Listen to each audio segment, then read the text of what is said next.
You ask Tiger to calculate. This deals with linear inequalities with one unknown. The final result is a greater than -29/7 greater than -41/7.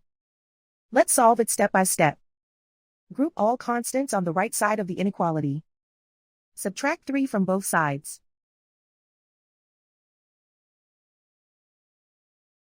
Simplify the arithmetic.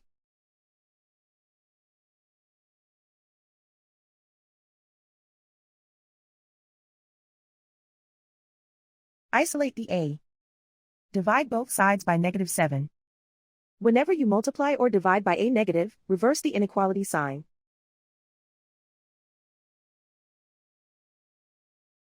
Cancel out the negatives.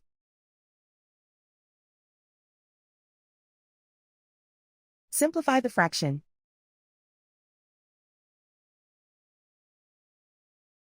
Move the negative sign from the denominator to the numerator.